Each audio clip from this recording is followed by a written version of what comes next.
Hey kids! Welcome back to Fort Carson Kids Time. I'm Chaplain Jonathan Court, and this is my wife, Alyssa. Today is going to be lesson 1 of 3 lessons that we're going to talk all about standing up for what is right, no matter what. So our verse for these lessons is going to be from 1 Corinthians chapter 15, verse 58. So would you say that with me? Say the verse together. We're going to say it 3 times. 1 Corinthians 15:58. Stand firm, let nothing move you. Always give yourself fully to the work of the Lord. Good job. We're going to say it 2 more times. 1 Corinthians 15:58. Stand firm, let nothing move you. Always give yourself fully to the work of the Lord. Good job. One more time. 1 Corinthians 15:58. Stand firm, let nothing move you. Always give yourself fully to the work of the Lord.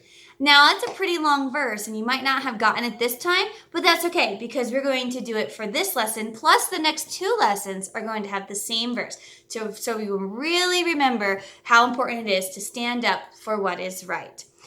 The stories that we're going to talk about for the next 3 lessons are all going to be found in the book of Daniel. So if you're trying to find a book about standing up for what is right, Daniel is the place to go.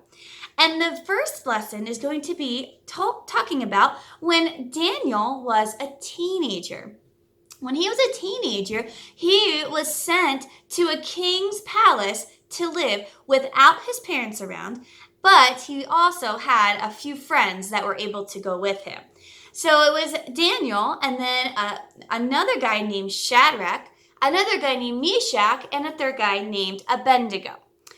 Now, they went to this king's place, and again, they were by themselves without any of their mom, dad around, and they got to the palace, and the king said to all of the different servants that they were going to present the teenagers that were in the king's palace with a whole feast of food. Now, that sounds pretty cool, huh? And I'm sure Daniel and his friends were very excited to get to eat what the king had provided. So they get to this feast and they see all of this food, but there's a problem. Shadrach, Meshach, Abednego, and Daniel, they are what's called the Jews, and they're from people from Israel. And the Jews had certain laws that God had told them about what they were supposed to eat and what they were not supposed to eat, what they're supposed to drink, and how much they're supposed to drink. And at this table, there was some food there that they were not allowed to eat because of God's law. And so they got kind of nervous because the king is a very powerful man. And if he tells you that you're supposed to eat something and you don't, you could get in a really lot of trouble. So the teenagers, Shadrach, Meshach, Abednego, and Daniel, had a dilemma. Should they eat what they know is not the right thing that God wants them to eat? Or should they follow what God says? So they had to decide. All the other teenagers that were taken over there, they just started digging into this food without a thought in the world. But not Daniel and Shadrach, Meshach, and Abednego. They were thinking about what they had learned from their parents and from the law of what God had said. So they decided that they were going to stand up for what was right, and they were not going to eat the food that the king had asked them to eat. And they said, would you mind if we had a little test? We are going to eat the food that we know is the right thing to eat. And you can let all the other teenagers eat the food that God told them that they aren't supposed to eat. And let's see what happens. So they said, okay, go ahead and try it out. So they did. They tried it out for a little while. And God saw what Daniel, Shadrach, Meshach, and Abednego did. And he made them much stronger, much wiser, and much better than all those other teenagers.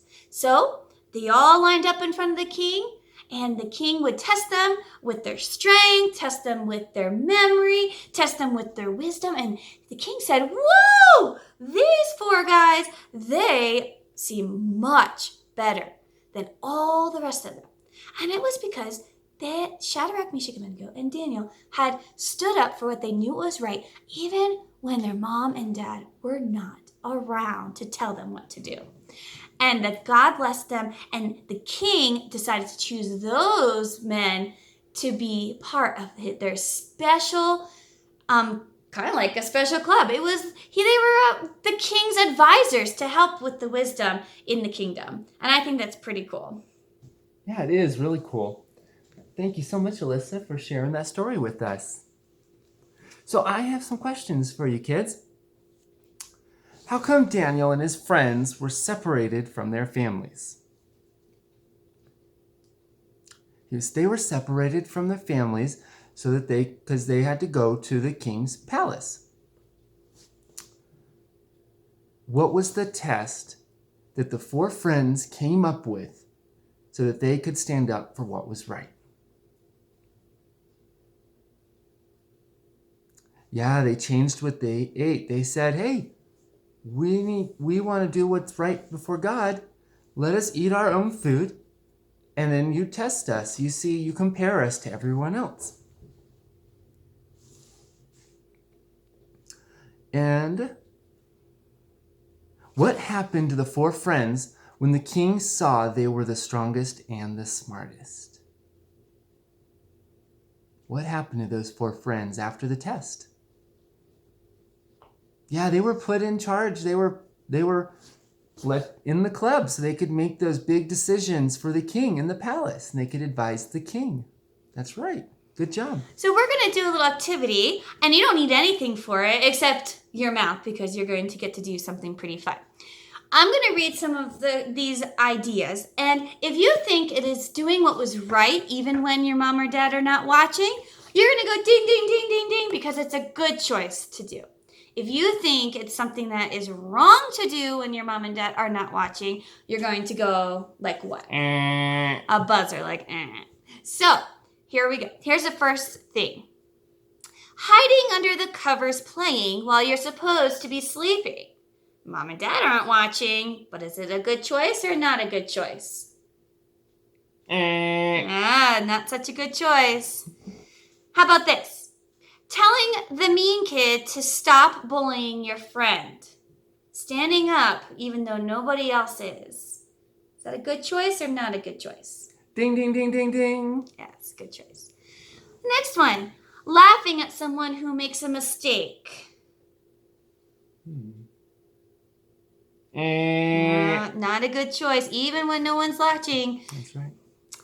What about hitting your brother or sister while mom's in another room? Oh. Not even close. Helping someone who dropped something. Oh. Ding, ding, ding. How about, this is the last question, how about telling the truth after you broke something?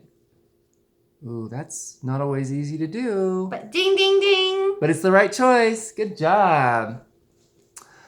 Well, kids, we look forward to having lesson 2. And I hope you're able to join us next week for that lesson. We're so glad you're able to join us this week. We have so much fun together, and we will see you next time. Bye.